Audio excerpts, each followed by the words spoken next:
Ya jelas ya kula suwun ya, pokoke wong kudu seneng ilmu. Sak dhuwure seneng wiridan.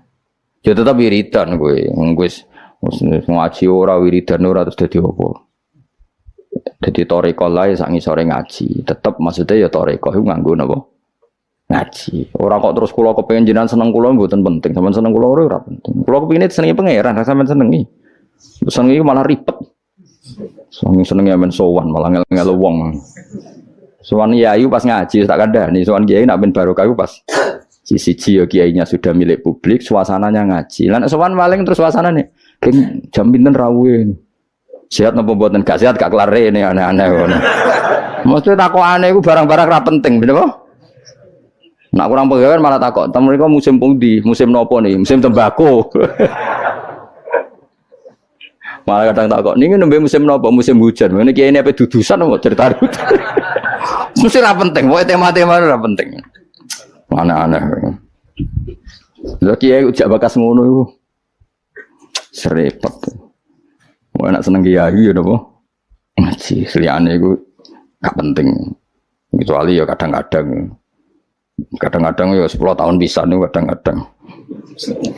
Suwi temen Gus Ben suwi lah. Masih sering ngaji, liyane iku sak sepate wae apa? Ada sahabat Nabi kayak kenangannya gue ngaji. Saya sering ketemu Nabi, tapi suasana sebenarnya agak sowan. Itu yang salah paham orang. Sering ketemu Nabi, sebenarnya suasananya ada sowan. Ketemunya di masjid itu ya Nabi ngaji. Nabi kalau ngaji itu rileks. Ya gojlok-gojlokan, rileks terus. Kadang ya dijak bodoni barang mbek sahabat-sahabat. Lho kula tak critani, Nabi dijak bodoni sahabat iki nate. Tapi Nabi kan gak mungkin nglalosno bodoni. Tapi Nabi nek ana sahabat sing bodoni ya biyen ora Nabi kan ya rada salah pantes wong ora Nabi. Jadi Nabi nanti cerita Dajjal. Sok ben wong kelaparan kabeh ning akhir zaman. Kelaparan kabeh. Kuwabe wong butuh mangan, kelaparan, kehausan dari Nabi. Wis bahayane akhir zaman. Ya ono sahabat sing astagfirullah gawat iki. Pas iku Dajjal teko. Iki jare Kanjeng Nabi itu dawuhe Nabi.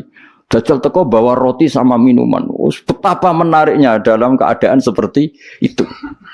Nah, kue gelem minumane Dajjal, gelem rotine Dajjal, neraka. Karena apa yang dikatakan Dajjal neraka adalah swarga, dan dikatakan swarga adalah dadi Dajjal iku nggawa neraka mek swarga. Sebab piye carane karo sak takok.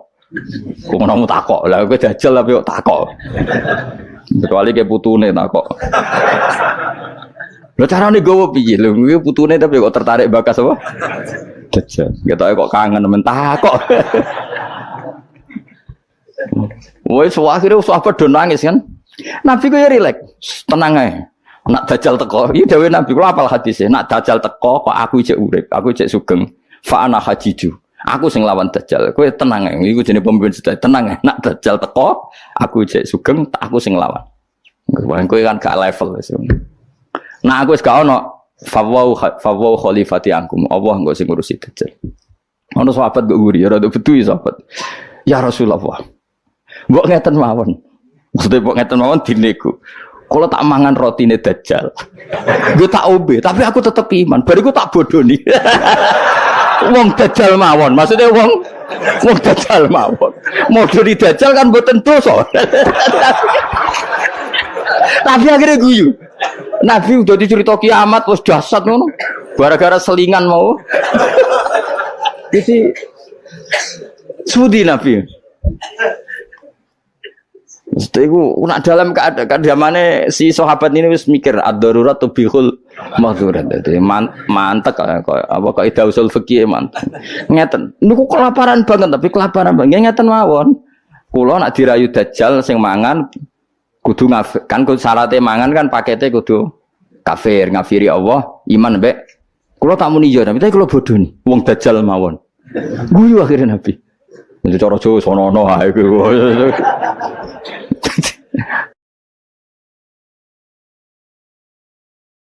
Jadi jangan kira Nabi itu terus wong sowan itu mboten, maksudnya itu ya sering ketemu tapi tidak sowan karena Nabi memang miliknya umat. Jadi kalau ketemu ya di sufah itu teras masjid. Kadang Nabi hanya ketika Abu Bakar sama Umar, terus sahabat do cerita macam-macam zaman jahiliyah. Zaman jahiliyah itu Nah cerita lucu-lucu kan, kowe yang dhisik sing ngefly nganti nuatku ngono. Oh ora aku kowe ono marah-marahi. Wah terus fayak khuduna fi amril jahiliyah fayat hakun. Mereka cerita zaman jahiliyah kemudian mereka tertawa. Terus Nabi wayat hakum mimayat hakun. Nabi akhirnya ikut tertawa. Ya rileks gitu. Jadi orang kok terus sowan ning daleme Nabi ganggu suasana keluarga, istri, anak itu ndak, ketemunya di sofa itu di teras itu.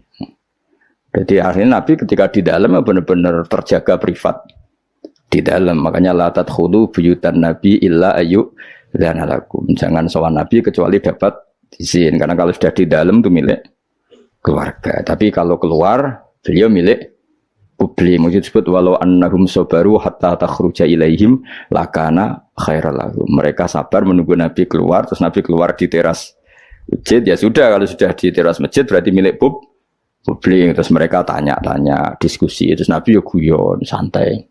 Termasuk ketika cerita Dajjal mau dinyang. Kalau keadaannya seperti itu ya Rasulullah, kenapa kita tidak makan saja dulu?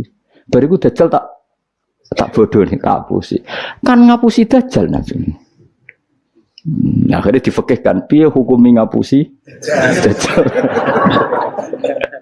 Jadi ya riang, jadi dhisik ku ya riang, yo rileks. Ya karena tadi ya Pak. Ya karena tadi memang kesalahan sahabat itu ya rileks. Tapi saya ulang lagi itu di sufah, bukan di dalam. Di mana? Di sufah. Di sufah itu teras masjid. Itu Nabi kalau sudah di situ rileks sekali karena ya sampai macam-macam sampai pertama di syariat none celono, ngerti ya celono, ya sarawil itu celono, ya gara-gara itu. Nabi bening masjid itu kadang sahabat keturun terus yufdi farjahu ila sama. Nabi itu kocong katoan ya cung Nabi Ibrahim.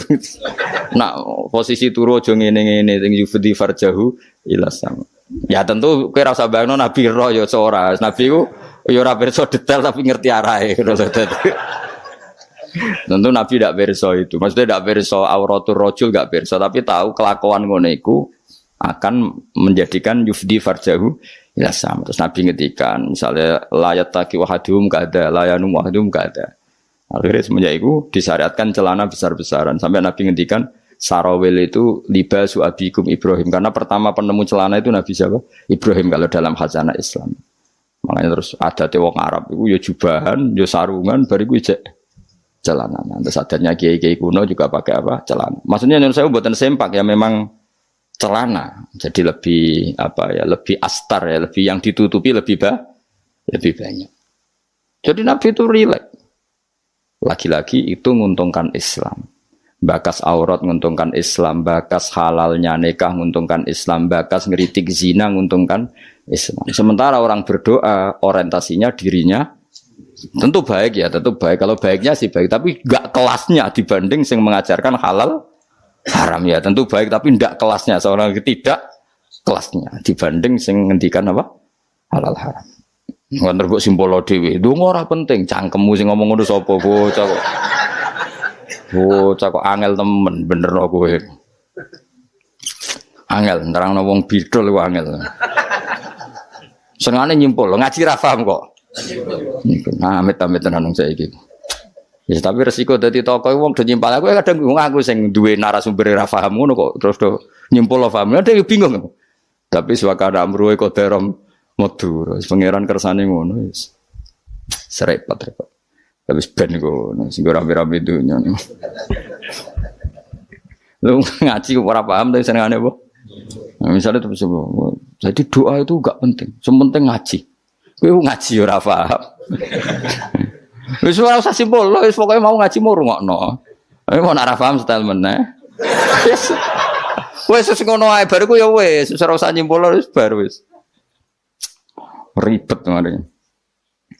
Ya oke milah ya dadi eling-eling ya karena kelebihannya orang menerangkan halal haram tadi dia ngomong atau mengkampanyakan apa yang menjadi keinginan Islam. Keinginan Islam itu tentu apa? Ingkarul mungkar, mengingkari barang yang seharusnya diingkari dan melakukan satu kebaikan dan itu hanya bisa dijelaskan dengan ilmu. Misalnya barokahnya nikah. Orang jelas anaknya siapa sehingga yang berkewajiban nafkahi siapa? Barokahnya nikah, ini istrinya siapa? Yang wajib menafkahi siapa jelas. Tapi kalau zina, Ini anaknya siapa? Gak jelas. Istrinya siapa? Maka terjadi kekacauan sosial. Nah, akhirnya Islam itu bangga be wong alim perkara nih. Dia yang bisa menjelaskan hikmahnya Islam mengharamkan zina, mensyariatkan nikah. Lah nek wong donga kan gak terus mojok Gusti kula nyuwun bojo ae. Terus kan bojo ayu ku piye? Kan sing untung kowe tok umpama disembadani pangeran sing untung kan. Untungnya Islam apa? Beda dengan penjelasan pentingnya nikah, haramnya sifah atau haramnya terus kowe nerangno, barokahnya nikah. Zainab milik siapa jelas, Sri milik siapa jelas, anaknya anak siapa jelas, kewajiban nafkahnya kepada siapa? Coba kalau perzinaan, anaknya siapa enggak jelas, wong sing urun akeh. Iki anak sapa yo? Nak delok kriting anak iki tapi didelok kan dadi bingung. Kok keriting tapi mripate kok mirip iki, tapi nak irunge kok mirip iki. Apa hasil kombinasi? Wah, bingung. Iku ahli DNA we bingung kan pusing. Orang kok nek lahir sing tanggung jawab kelahirane iku sapa? Jadi zina iku ruwet. Lha iku sing nerangno ya sing ngaji, sing sitok men egois bakas dirinya ya ora kelase.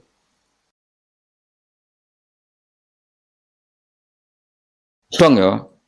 Awas kena mbok simpul to. Cara Gus Pak donga ora penting mbahmu sing ngomong ngono wis apa. Senengane hok. Bahkan ke grup apa mah.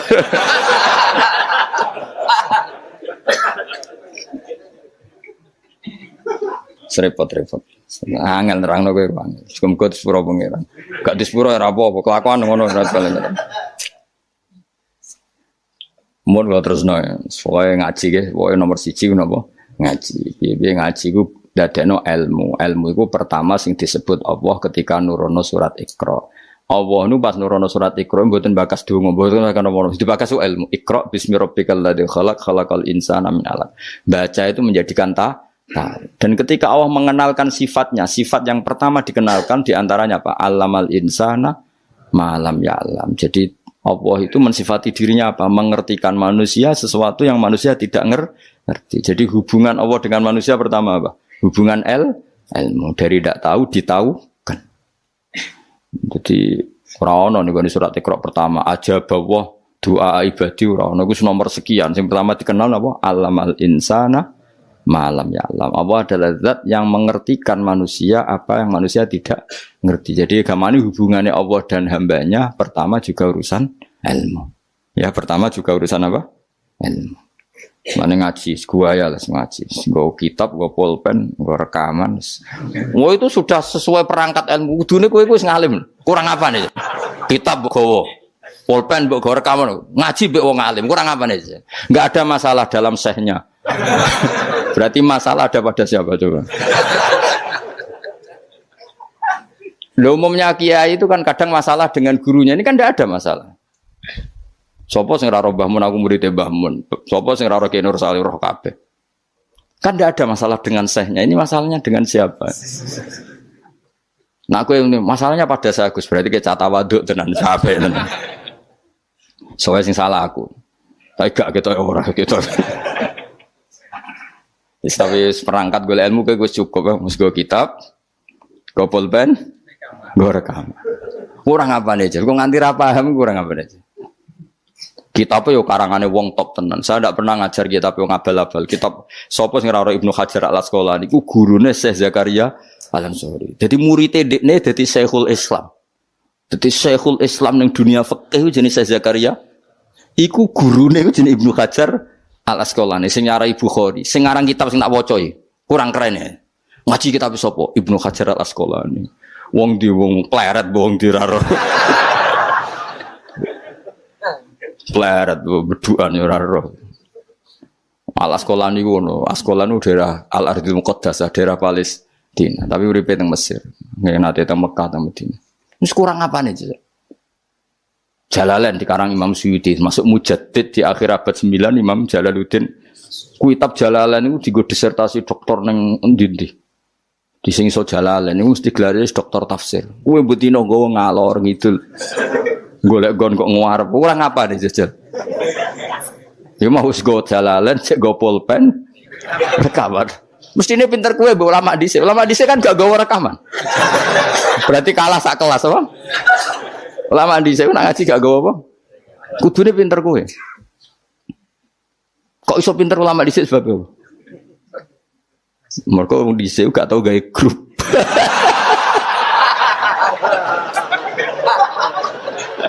Oh, nah. Oh, ngaji ra paham. Ngaji kok amen. Nggih, masyaallah ya Allah, samit amen. Men kenalan wis. Serabo apa zaman akhir wis. Arasane silaturahim. Mempererat tali apa? Repot. Ya, yang jelas itu kalau kulinakno ojo disimpulno. Mergo kesimpulan itu subjektif. Jadi misalnya gini ya, beda ya. Saya itu sangat mencintai, bukan sekedar mencintai, sangat mencintai guru-guru kita. Ya, saya ini rungokno tenan ya. Saya sangat mencintai guru-guru kita, ya utamanya guru-guru kita kayak mas saya Sarang, mas saya, ya semuanya semua mas saya, termasuk Lirboyo, Peloso, Sidogiri, semuanya Kudus, Kajen, Krapyak, semuanya kita mencintai, menghormati. Juga sangat mencintai NU, saya juga mencintai Muhammadiyah, semuanya kita cintai. Cuma kadang-kadang kita mau tidak mau harus beda, satu bawaan pemikiran, kadang bawaan zaman. Nah karena beda itu kita ngeritik, tapi ngeritik kan sebetulnya di hal itu saja, apa? Di hal kemudian orang menyimpulkan ngiranya dalam semua hal. Sehingga ulama mulai dulu mana tidak terima bahak hadisnya Nabi butuh penjelasan karena Nabi nak duko itu kadang ngendikan laisa minna, tidak termasuk golonganku orang yang pernah menipu. Lalu itu kalau begitu betul kan tidak ada umatnya Rasulullah SAW. Kowe gak sekedar pernah menipu, rizkimu kok bodoh nih. Orang terima sekedar pernah, rizkimu kok bodoh nih. Wah, itu laisa minna ini entek ngamek. Tapi zaman itu ulama sudah mentakwil laisa minna min fitil kal khoslah di sisi itu. Apa? Di sisi itu. Misalnya kita beda dengan Wahabi. Saya sering kritik Wahabi, tapi dalam hal yang saya kritik saja, dalam hal yang lain kita setuju. Misalnya tradisi mereka menghormati sahabat kita setuju. Tradisi mereka merumat Masjid Haram kita setuju. Tradisi mereka menghafal Quran kita setuju. Tapi ada tradisi yang kita tidak setuju. Misalnya mereka sering enggak pati hormat sama ma'asirun nubuwah, tempat-tempat bersejarah. Jadi jangan kira kita. Jadi kalau kita ngeritik ya di hal yang kita kritik saja. Itu pun karena kadang bawaan zaman, bawaan versi, bawaan tradisi. Terus kamu simpulkan. Misalnya kamu simpulkan, Gus Bak benci Wahabi ya enggak juga. Dalam hal yang kita tidak cocok. Yang kita cocok ya cocok kayak tadi misalnya Said Muhammad tuh kalau ngarang kitab meskipun beliau beda dengan Wahabi, kalau muji ya biasa dalam hal yang sama, dalam hal yang sama karena mereka bermakna. Ya misalnya nyuwun sewu misalnya pengajian umum, saya juga suka dari segi syiar, dari segi apa? Syiar. Tapi ada hal-hal yang memaksakan, itu mesti saya kritik. Wong karuan kiai cilik ning desa kok pengen pengajian akbar. Akhirnya panitiane door to door 2 wulan sedurunge pengajian. Angger wong ditari. Tapi kalau sudah levelnya memang pondok besar, buatnya besar, keuangannya besar, itu kan memang enggak berat. Tapi kalau yang desa-desa yang pengajian gede, 2 wulan atau 3 wulan, oleh door to door itu. Nganti agar wong dijalukin apa? Coba. Padahal kampung situ enggak butuh pengajian besar karena wong butuhe cek mabadi fikih. Lalu apa ngundang kiai level apa? Nasional. Tapi karena panitianya yang angkuh. Ya seperti ini harus dikritik. Tapi bukan berarti kita membenci. Karena ya ada sisi baiknya. Misalnya nah nyimpulkan rezekinya gitu. Misalnya ada orang alim soleh. Ketemu wong ayu di jalan tanya. Sanging pundi mbak, sanging beriki. Sebetulnya ini murni hakul jar. Karena tetangganya dia takok. Berarti muamalahnya hakul jar. Terus wong alime ya terbatas. Oleh delok ora kok ngarep ngisor nganti dhuwur sak kadare. Terus bareng Ruhin roh, oh nak ngono jagoan mbek wong ayu ku oleh. Wong aku tahu ketemu wong alim ya jagungan mbek wong ayu. Nah itu jenenge kesimpulan. Kan terus sak karepe dhewe jenenge nyimpulno iku sak karepe.